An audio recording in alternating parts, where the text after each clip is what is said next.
Hey, hey, hey, everybody. It's your girl Sabrina, Bree, not Brianna. And it's my favorite time of the week, time to welcome you back to another new edition of your favorite radio show, High Tea with Bree, my girl Dion, and our rabbi. You know how we kick off every show? That's by asking you to do us a favor, and that's to tag a friend so that they can join this conversation. While you're doing that, we want to invite you to get something to drink. I got a feeling that today's conversation is going to be hotter than hot, and it may just leave you thirsty. If you're looking for Dion, the radical one, and myself, you can find us on our favorite hangout. You can go to our personal pages on Facebook. You can check out the High Tea page, or you can check out Increase Media. Either way it go, you'll find us on any of those pages. And if you're looking for the rabbi, you can go to his personal page as well. You can check us out on our favorite radio network. That's freedomradio.com, where we're airing on Thursdays right here live. So with that being said, could you guys do me a favor and help me welcome back to the show the radical one herself, Dion? What's going on, Grace? Hey girl, happy Thursday. Happy Thursday. I'm so excited about today's conversation. I think we're going to step on some toes and hurt some feelings, but most of all, I'm hoping that we bring some awareness. Absolutely. You know, that's my favorite thing in the entire world to do. Anyway, honey, I don't mind toe stepping and knee jerking and stressing folks out from time to time. It's good for your blood pressure. It's good. It keeps your mind agile, you see. I guess it would keep you on your toes if somebody is standing on them. Top of your game. You hear me? Yes. So it worked perfectly for me. I know that's right. You're the right person for the job. As we were preparing for today's show, it just really blew my mind how much stuff get past us, how much stuff we allow ourselves to get engulfed in, and we just accept as normal practices. Mm-hmm. And so, like I said, I'm really looking forward to shaking some of us awake. Absolutely. Today. Absolutely. We get to take the mute button off.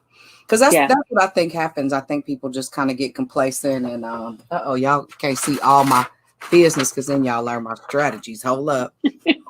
Hold on. Nevertheless, I really think that we have went overkill on complacency. Yep. Honestly, anything goes now. Kind of numb, just whatever-ish. Yep. Anything goes. Anything goes. Mm-hmm. So today we are challenging the status quo, and I'm super excited about it. So you know what? We can go ahead and get this conversation started by bringing in our resident co-host. He is no longer a guest. He is the third wheel of our triune. I guess the show is now called High Tea with Bree, Dion, and Rabbi. And Rabbi.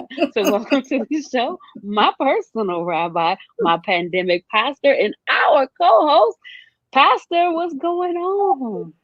Hey, what's going on, good people? You didn't get to a full-time job and found out on the air that you got a whole full-time extra job. Listen, full-time. No vacations, no. At all. No perks. No perks. No sick leave or nothing. You got to get on this thing. Hey, listen. That's how. With Corona and all. That's how you know it's church. Listen. That's it. Yeah. Oh my God. We just summed up working for the Black church. That's cold-blooded. Rona and all. No hand sanitizer or gloves. Absolutely. Yes. So listen, you guys, we hope that you're tagging people not so much sharing the stream, but tagging them. And the reason I said not sharing the stream is because a lot of times we have 30 different conversations going on Right. because people are sharing, and it's great. We want people to see the content, but we also want to be able to have one conversation. And so we hope that today's conversation will be one that will resonate with you. For the last couple of weeks, we've been talking about, what do you believe? We've been looking at things that we believe, and we've been looking deeper into them. Last week, we spent a good amount of time talking about Hebrew Israelitism. And we're going to get back to that because many of you sent in questions, you had comments, and you really wanted to look deeper into that. And so we're going to do that.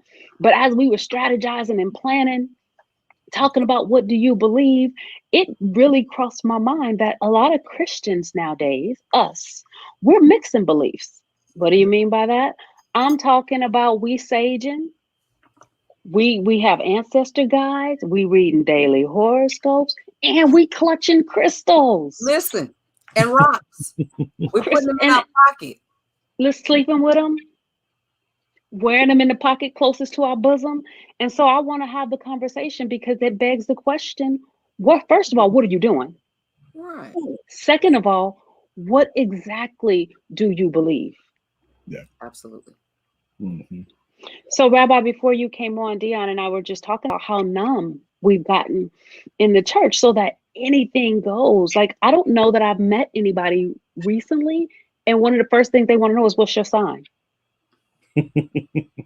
Yeah, that's I'm pretty. be- That's That's common. they That's from the yeah, they 70s. ask you that, huh? I said that's from the 70s though. That's what's your sign? That's that's that old What's game. What's your name? What's your sign? Then Biggie brought it back. What's your name? What's your sign? I'm sorry. Right. So Yeah, but even when you're talking to someone, you say, "Hey, I met somebody." The first question is, "What's what his sign sign?" is that? Right? So when we talk about horoscopes, like I think that's a good place to start because it's pretty common. That's Mm, one that we can all relate to. yeah. Um, what do you first of all, what are you all's thoughts on horoscopes? Go ahead, Deanna. I'll I comment. was just gonna say for me, honestly, when people are born, it matters in dating. Just to be honest, just experientially, um, it's there are certain times of the year that just don't, from my experience. And you know how you try to disprove a theory?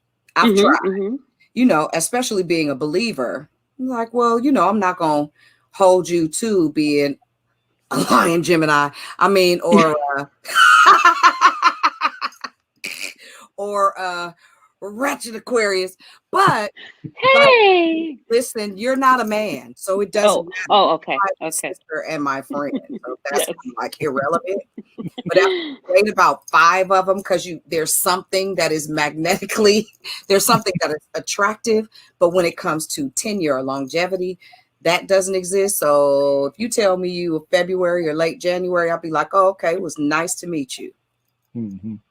And I'm not gonna go read my horoscope every day because I don't have itching ears. So like that's not important. And I have no desire, me personally, to lord that part of my life. But I am very conscious and cognizant of birth signs. I am. Okay. Okay. Okay.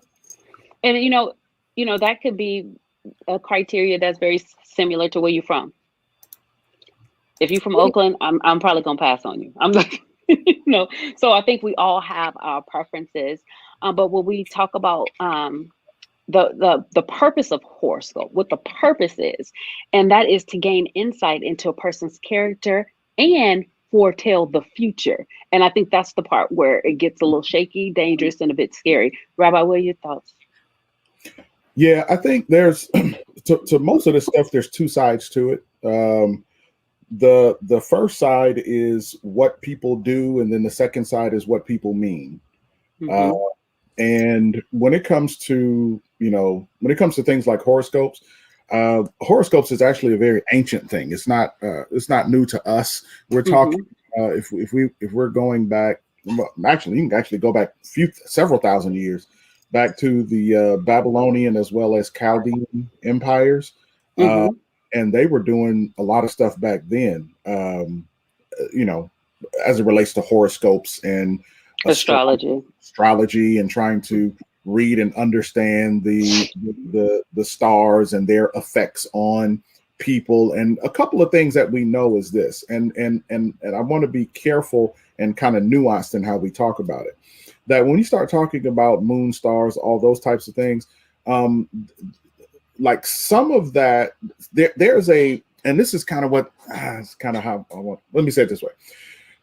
There is an element of truth to the influence of, what do you call them? Not astral, but to the influence of, moon, stars, that kind of stuff. There is a bit of truth to it, in that, for instance, like I'm a fisherman, so I go fishing. So when you're going out fishing, you always want to check the tide. Well, the tide, and what happens with that stuff, that's affected by the moon and what the moon is doing and how the constellations are arranging. All of that affects things here on the planet.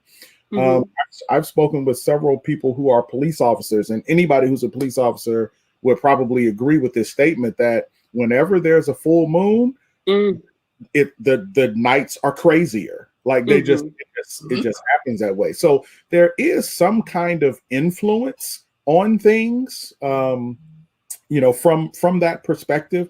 But I think where we kind of get off is when we try to take it and make a science out of it, or when we try to take it and use it as a guidepost for how to live. I think that's when we kind of get into some really some dangerous kind of territory. And so because what it ends up doing is it ends up placing our faith and trust in the signs, moons, and the stars and what they do, which are really kind of, they're just objects that have no life in them. And we kind of end up putting faith in them for how we should live our lives. Right. And they kind of become an idol for us if we're not careful. So, again, it depends upon, what people, again, the distinction is what people do versus what people mean. So for some people who look at horoscopes and stuff like that, it's kind of fun. It's fun. You read it like a fortune cookie. It's like a fortune cookie. You read it and it's like, oh yeah, that kind of, that's me kind of, you know what I mean? I kind of get that. I understand that, blah, blah, blah, blah, blah. But then when you like, oh, I got to check my horoscopes and see what my day is going to be like today. Now we're starting to get into creepy idolatry kind of stuff. And so I think, that's surrounding that. That's what I would kind of say about that. And the Bible actually has a lot to say about it too. Okay. Yeah. So I was doing a little research of my own, and I came across this statistic, and it made me chuckle a little bit, but it also kind of shed some light on how we as Christians are viewing horoscopes. So a survey by Pew Research published in 2018 found that almost 1 in 3 adults in the United States believe in astrology. Despite being incompatible with Orthodox Christianity, more than 1 in 4 Christians also believe in astrology, including 24% of Protestants and 33% of Catholics. At 18%, evangelicals are tied with agnostics as the least likely group to believe in astrology. Atheists are the least likely. 18% evangelicals are tied with agnostics as the second least likely group to believe in astrology. Atheists are the least likely at only 3%. Here we go. At 34%, Protestants in historically Black churches are the second most likely group to believe in astrology. Those who claim their religion is nothing in particular. And that's at 47%. Wow. Interesting. Yeah, I thought it was pretty interesting. Pretty heavy. Did they give the reasoning or the background behind why those numbers are the way that they are, specifically for the Black church? They did not. They did not. And you know what? Something just happened to my sound. Do I sound a little different to you guys? Now you fine. It popped out, but it popped back in. It hasn't popped back in for me, so I'm gonna mute and try to figure my sound out real quick. You Okay. guys, you guys got it? Mhm. Okay. All right, Rabbi. Let's Um, get. let her get it together. I think one of the things I think, especially when I was younger, when I didn't really know what to believe, I used Mhm. to always read my horoscope, and I would do the compatibility test. When you meet a dude, Right. trying to figure out, is it gonna be cool for us? Right. So you do. I'm a Capricorn. He's a Virgo. Let's see.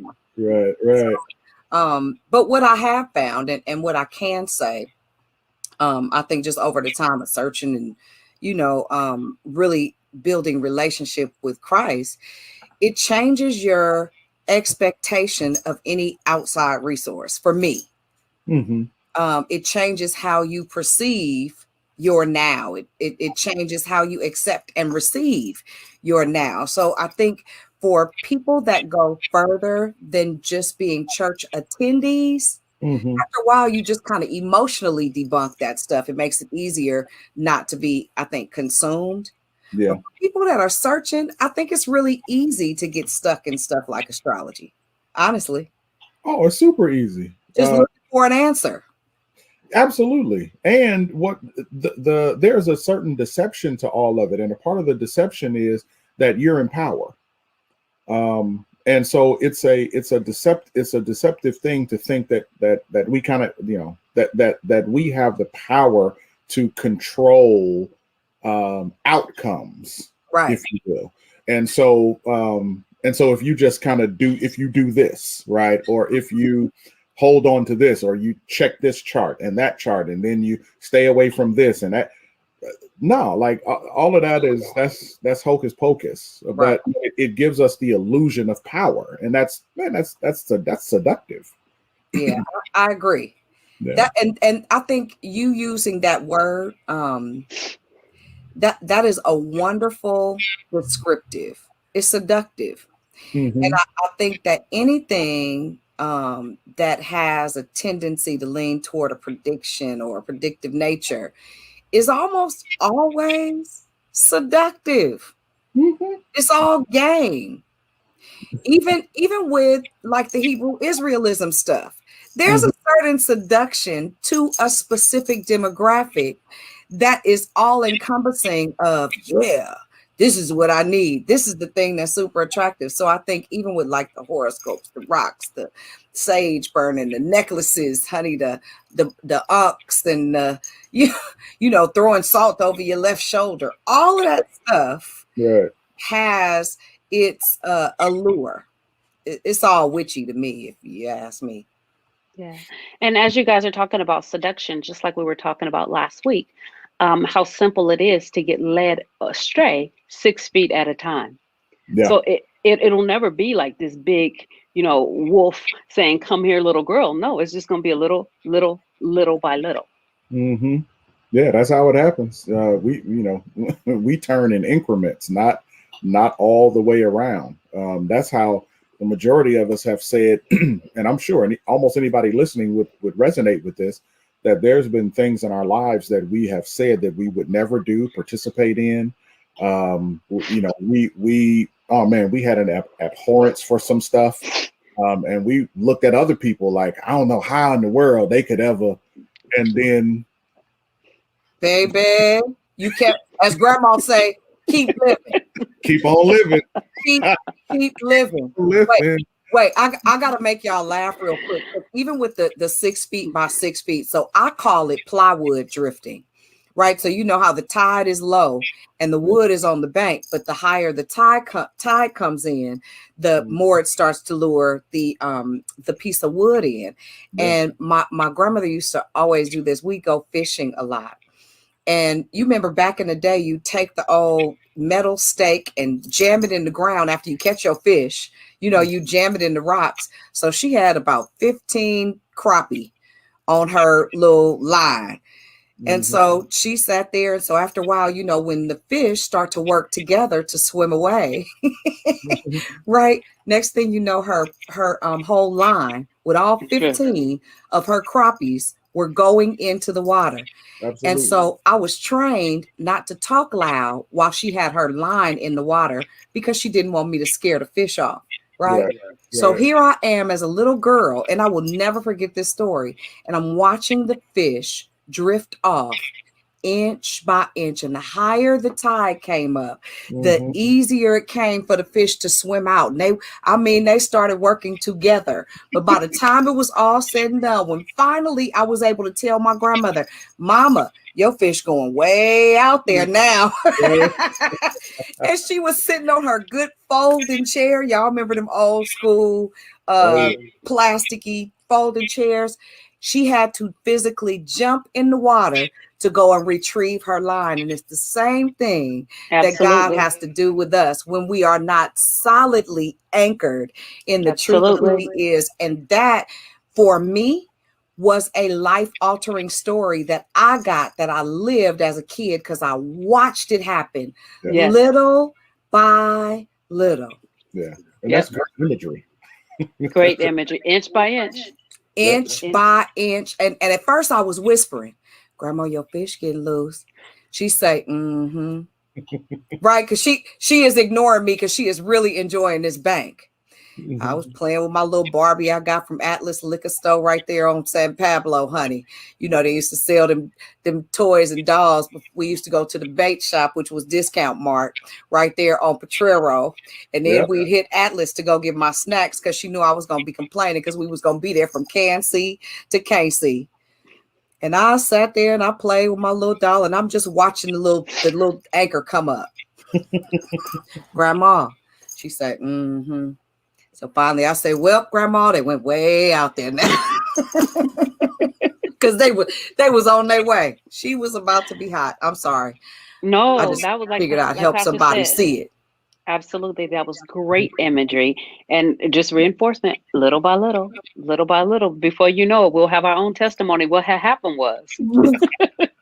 Way out there. Shay. Start singing Parliament. Start singing some Funkadelic. Not just needy. You was told to needy.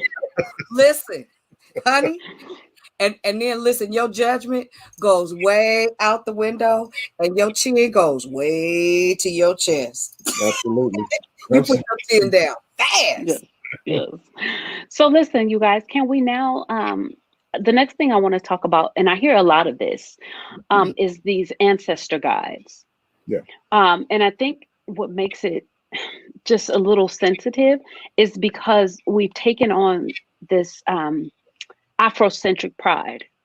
You know, I'm really big on Black girl magic and Black boy joy, and we're celebrating everything that is our culture. You know, I was watching service with one of my friends, and he was like, "Your pastor got on a dashiki."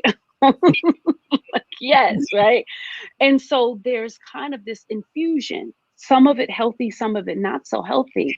But I'm seeing fellow believers, people that I love, that are referencing ancestor guides, that are praying to their spirit guides or looking for direction from their spirit guides. And I'm like, wait a minute, whoa. Is this something you all are seeing too? And if so, like, what are your thoughts about it? I just got a inbox message from somebody who said, I'd really like to speak with you. The ancestors have something that they want me to share with you. The fastest way to get rid of me is tell me some dead people would like to chit chat. I don't want to hear that from them. The Bible say, let the dead bury the dead. It say don't touch them. Listen. Unclean. I'm sorry. I don't want to talk to anyone dead about anything. Now, don't misunderstand. We always have Hebrews, the 12th chapter. I appreciate Hebrews, the 12th chapter. I know that my ancestors are cheering me on, but I personally don't want to talk to them, though. I don't. And I'm not going to pray to them or for them because they dead. So, yeah, I'm sorry. I hate to make somebody upset. Good. Like it took me a minute, and I know I can say this publicly because I don't think she sneaks. It took me a minute to figure out what that thing was with Anyala Van Sant that made my stomach do a thing. It took me a minute because she prays to her aunties and her dead uncles and them, and she says that they answer her and all of that good stuff. I don't want to talk to mine though. And so it made me hear her differently. Right, because I don't know where you're getting your information from. If you're talking to my dead Aunt Clara, I don't have one, but I don't want memos and messages from her, and I don't take away. You believe whatever you want to believe, whatever works for you. I just know that I'm anchored in something that has proven solid for me consistently. I've not even when I've drifted off.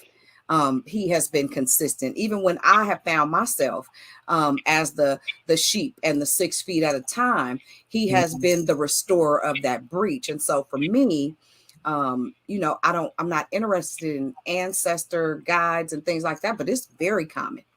I see it in posts and super common.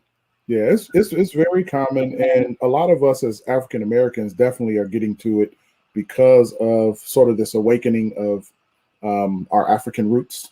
And so people are going back to that. But what's interesting is that a lot of people are going back to our African roots, but the way that they see it is weird, right? Like, because it's like either people are going back to Kemet, right?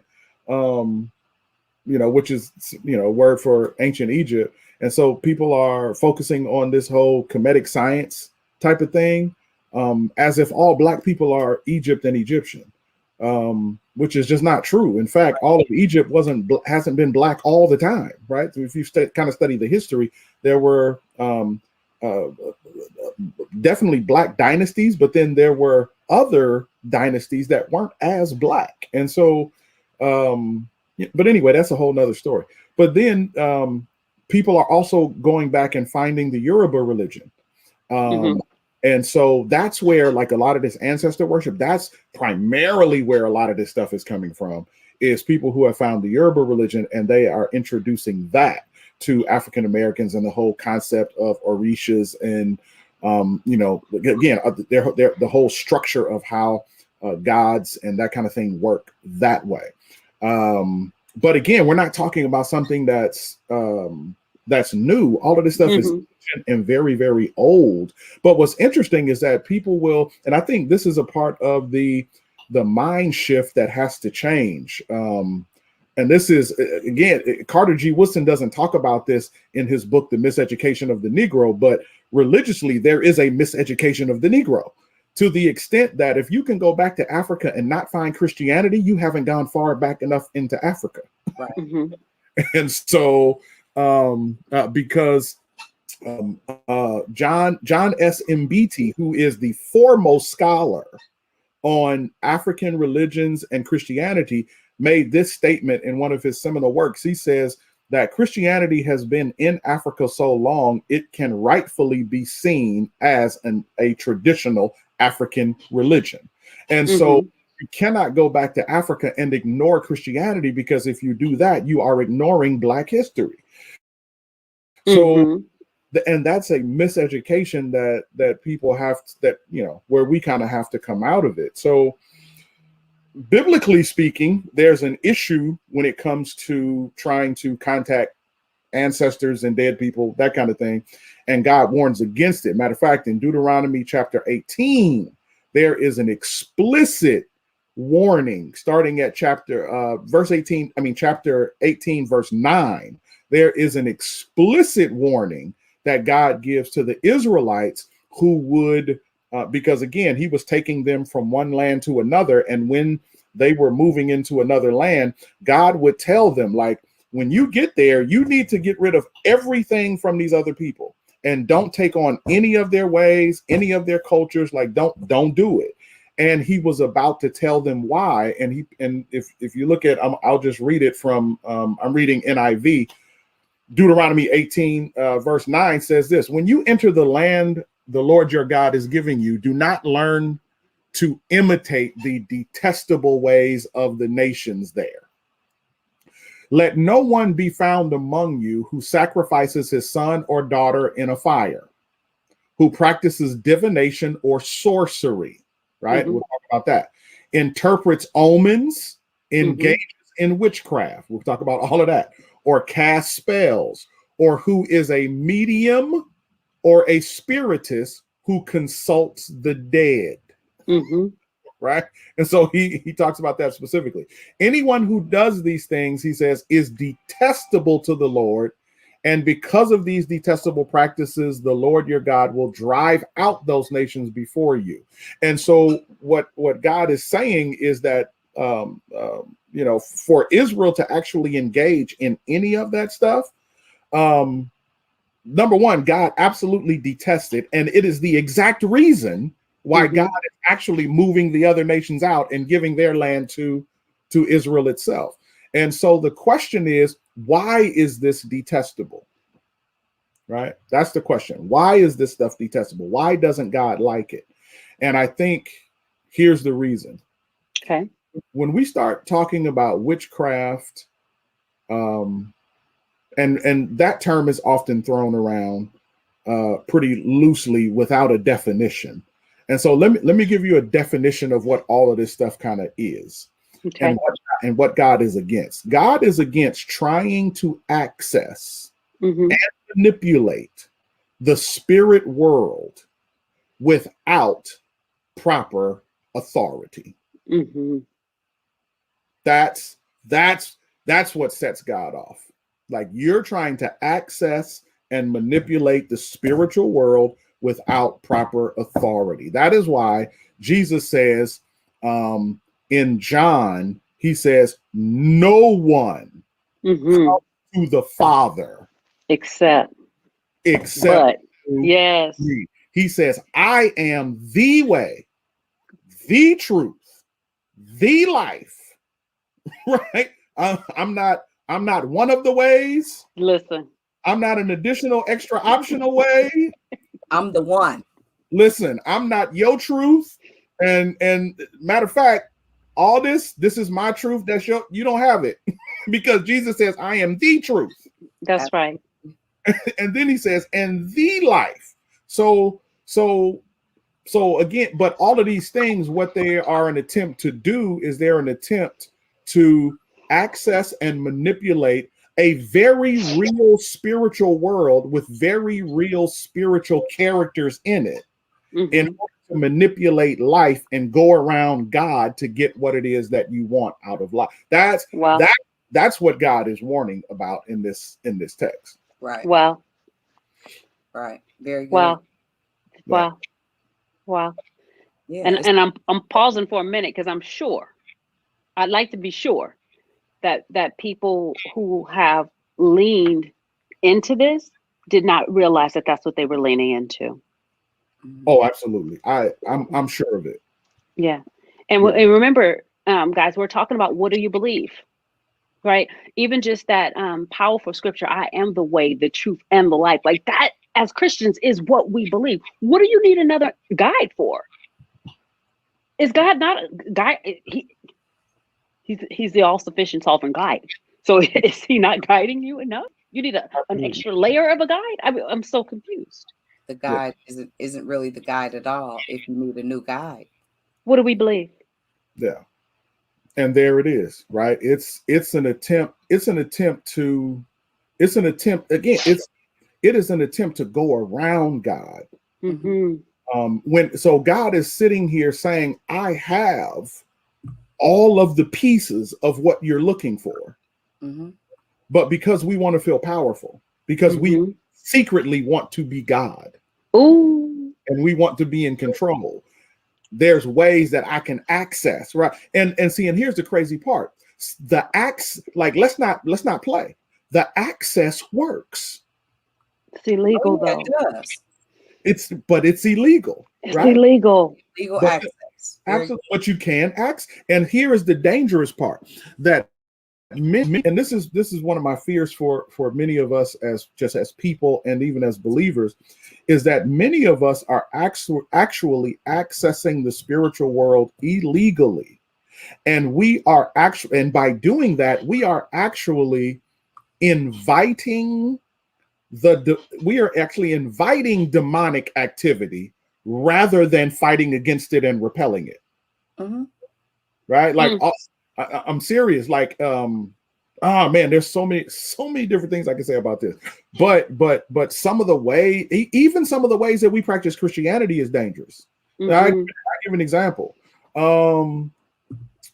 Because see, all of this stuff, it runs the risk of becoming an idol if we do it the wrong way. And so and I'm sure all of us have experienced this, where you walk into a house, right, or grew up in a house, maybe our grandparents. I know I've seen it in my upbringing, where you have people, they put their Bibles under their pillow and sleep with them.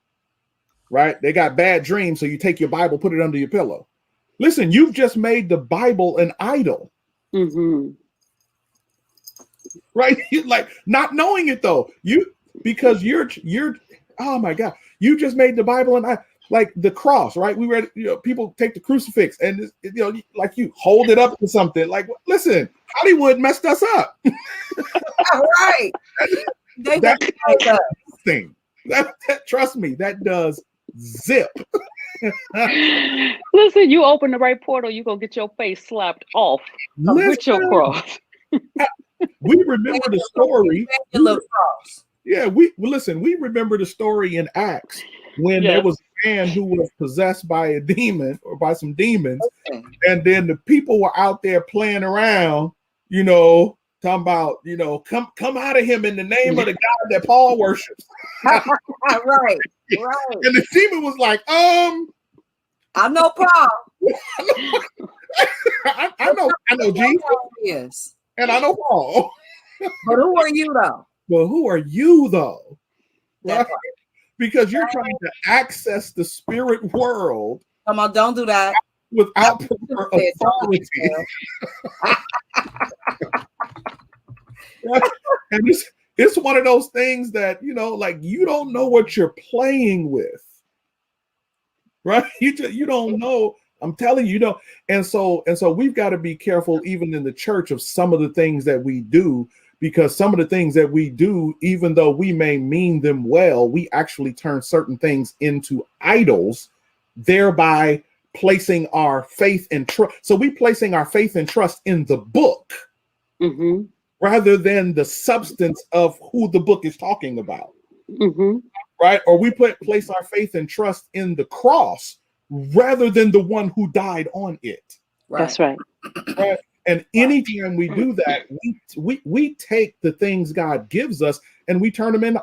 I think that's honestly, and again, this is my reading into stuff. I don't have any scripture to support this, but I just believe that's one of the reasons why God has not allowed us to have any original autographs of scripture. And again, I trust the Bible completely, because we have plenty of copies that gives us great insight into what the original text says, but we don't possess one strand of any original, or what they call autographs. And even though the Ethiopians say that they have the Ark of the Covenant, I doubt it, because I don't think anybody has it, and I think it's buried somewhere, and God is not going to let anybody find it. And the reason why is because if we found, like, just think of what would happen. Think of what would happen if we found the original Ark of the Covenant. It would be an idol. It would be an idol. Oh my God! It would be a mess, is what it would be. Absolutely. Think of what would happen if we found an original autograph of Moses or Paul or Elijah or Isaac. We start worshiping that stuff. Listen, it'll be like Benny Hinn's white jacket. Don't do that. You so disrespectful. Absolutely. Benny Hinn gonna be able to sell that white jacket. It's going on eBay. Listen, mint. He's gonna be able to sell that thing. His family gonna be able to eat. Listen, if I didn't take away anything from this segment, I'll say this: what gripped me the most was the possibility and the potential to invite in evil spirits, demonic presence, and influence Yep. by doing something that is a lot of times meant to be comforting. Yep. As I've heard people say, my aunt passed away. She's now my spirit guide, and I'm thinking that that's a way for you to stay connected to this loved one. But can you imagine just that process, that thought process, inviting what will soon be tragedy? Yeah. Mhm. Yeah. Yeah. And I think one of the things for us is we have to recognize opportunities that God opens. Yeah. So and I think this is where it becomes important, because if we understand what it is that we actually believe, it becomes a welcome for people to say things like that to us, because see, the reality is that we're not talking about people who are bad people. Right. People are responding to needs that they have, Right. Absolutely. and they're trying to figure out the best way to get those needs met. And again, we may look at it from a Christian perspective and say, like, that's off, but I don't think they're bad people. They just it's you don't, there's things that you do that you don't understand. There's ways that you're behaving and you don't get it. So it behooves us as Christians to be able to say, okay, this is the need that they're meeting. Let me show you how Jesus actually meets that need. Right. Mm-hmm. Yeah. That's Mm-hmm. yeah. And then the other thing, I'm sorry, Grace, the other thing that I'm taking into account is how we can pick up something that's more powerful than what we're ready for, more powerful than what we anticipate, than we're prepared for. Right. Yeah. I remember when we went to the gun range Yeah. and, I picked up a gun. I was not prepared for the Right. recoil. Listen, Recoil. Mhm. Yeah. barely even shot that thing, and I'm almost on my back, legs flailing, trying to figure out, because I wasn't prepared for it. It was too powerful. Yeah. I hadn't practiced enough. That's great imagery. That's a great imagery too. Yeah. That's great That was imagery. perfect. Yeah. Yeah. Because I don't think people understand or are ready for the spiritual recoil of playing around with some of these things. Like something like this stuff is like, it's extremely dangerous. Mhm. But you can access it. Yeah. We saw that in Exodus. God tells Moses, go in there and have a conversation with Pharaoh, and I'm gonna give you some tricks.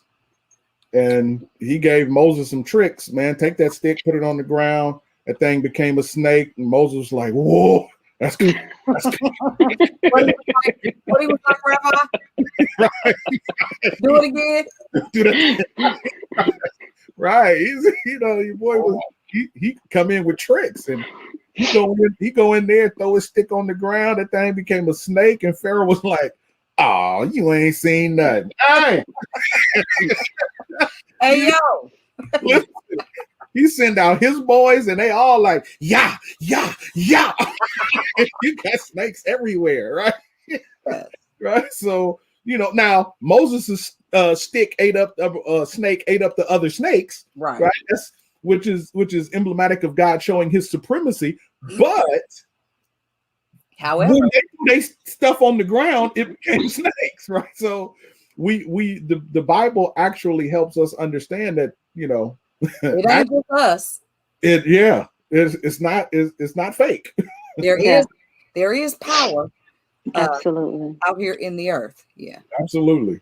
Yeah. Absolutely. Grace, I cut you off earlier. What were you going to say? Do you remember? No, I was just kind of thinking out loud. I was having a conversation, as a matter of fact, with one of my clients. And I said, one of the things that I love about how I'm called to do ministry, because it's so non-traditional, because I am so just radical in my thinking and even radical in my approach. It's one thing to have been made aware of God, but it's a whole nother thing to be introduced to Jesus. Mm-hmm. Right. And so you can always tell the difference because it doesn't look the same. Mm-hmm. You know what I'm saying? Like it's, you can tell when people have a God conscious, you know, they've been exposed to a deity or a Godhead. They have some type of an idea of there being a sovereign God, and they'll say God. Mm-hmm. You start talking about Jesus, it gets really sketchy. You know, like you can always ask, you know, I mean, the man upstairs, well, what does that mean for real? Like what is, and you know me, so what exactly do you mean by that? What man upstairs? Your Listen, granddaddy? Is it your listen, spirit? It's your granddaddy. I'm sorry. Is listen. it your We in a spirit? It's your listen. spirit guide? Is it your neighbor? Like, what are we doing? and it's a very it's a very touchy conversation. I had a lady come into, you guys know I work at the Christian bookstore a couple of days a week. So she came in and she saw, I forgot what the faith that's tied to it. I think it's either Buddhism or Hindu. I don't know. So this bookstore is an inspirational gift store. So we have a little bit of everything: Catholicism, Okay. Buddhism, stuff for Hebrew Israelism. So she picks up this bowl and she starts making singing bowl is what it's called. She starts making the bowl sing. Oh, do you know what this is? Now she's an Indian woman. She went on and on and on about all of the different religions that she practices combined. So a little Buddhism, a little bit of Hindu, you know, and which is a whole nother ball game. This is from one of my friends that's from India, which kind of spooked me a little bit because I wasn't expecting it to be that graphic. But long story short, she said she doesn't believe in religion. She just believes in the religion of humanity. So she right. So she rings she said she does the bowl once a day, and then she prays. And I said, well, when you pray, who do you pray to? Oh, it's just out into the universe. There's no direction to the prayer. It's just to the universe. So, you know, I have this common question. So how does the universe respond? Like, what does the universe say? Do you ask specifics, not specifics? Do you ask specific questions and do you get specific answers? I would like to know. Well, no, you never really get answers. Oh, child, you know, now I'm extremely lost. But she was serious. You might as well go ahead and eat some cereal out of that bowl. That's it. Bowl. Well, because all of that stuff is a worldview, and it sounds as though I would have to ask her specific questions, but it sounds as though it is a pantheistic worldview. And so, if it's a pantheistic worldview, and a lot of your Eastern mystic religions are pantheistic. They're also polytheistic, but they're pantheistic. And so and you guys understand what I mean when I say pantheism or pantheistic? Well, just in case the listeners don't know, you want to go ahead and yeah. So pantheistic is the idea that, just in a nutshell, it's the idea that everything is God, right? That God is everything. And so, and because God is everything, then that's kind of where you kind of get, even like in a lot of your comedic science dudes, and they start calling each other gods. Hey, what's up, God? What's up, God? Because, and the reason they say that is because everything is God. So there's divinity within each of us, right? So everything that you see, every person that you see, there's a aspect of divinity within everything and everyone. So when they start talking about the universe, that's sort of this broad idea of God as, and then God is not seen as a personal being. In pantheism, God is more of an energy. So then you start getting all this talk about chakras and vibrations and, you know, vibrating at higher levels, lower levels, all these types of things. And so, it sounds, again, just a little bit more like a pantheistic worldview. So I understand what she means and what she says. But again, a part of a pantheistic worldview is that if God is everything, a part of me is God. So I'm relating really to all of me, i.e. I'm God, right? So, Yeah. yeah, it's kind of the same, man. Like it's the same stuff, just kind Yeah. of recycled and put back out there. Yeah. So Yeah. So I'm looking at the clock and we're almost out of time, but I want to bring up the last two things, which was crystals and sage. And we've kind of really talked about it in so much as like they're idols. Like you're holding crystals, you're expecting them to heal and to do certain things. mhm. One of the things that you that I read is that crystals actually do have some kinetic energy in them. Like crystals have been used to power clocks and to power watches and stuff like that. So there is some kinetic energy, but like you brought up earlier, Rabbi, it's like, what is the expectation? Yeah. Yeah. Yeah. Yeah. And so if and the same thing with sage, right? Like sage is actually the majority of information that we have from burning sage, which is actually called smudging. It's interchangeable. Yeah, and so it actually comes from Native American, and that so that was a ritual that they did all the time, and it was for the purpose of. And then you see a lot of matter of fact. So I don't know if y'all pay attention to all this stuff, but like when you start talking about crystals, when you start talking about sage and smudging, and then even some of this other stuff like we brought up earlier about the Yoruba religion and that kind of stuff, like what Dion said earlier, she was spot on, because that's exactly what Inyala Van Zant is into.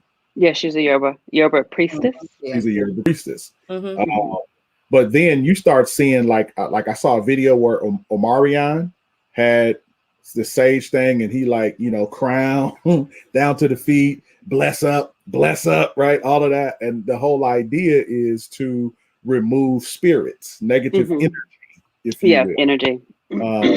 And so you see that with Omarion. You like Beyonce did. Matter of fact, when Beyonce's what was that song with the huge video she did, and everybody was going crazy over it? It was like this big premiere, and everybody wanted to see it. Something black as something or whatever it was. You remember? I remember what you're talking about, but I didn't. I'm not. Yeah. So if you pay attention to Beyonce and the show, what she was showing inside of it, as well as in the lyrics, is she was regurgitating a lot of Yoruba religious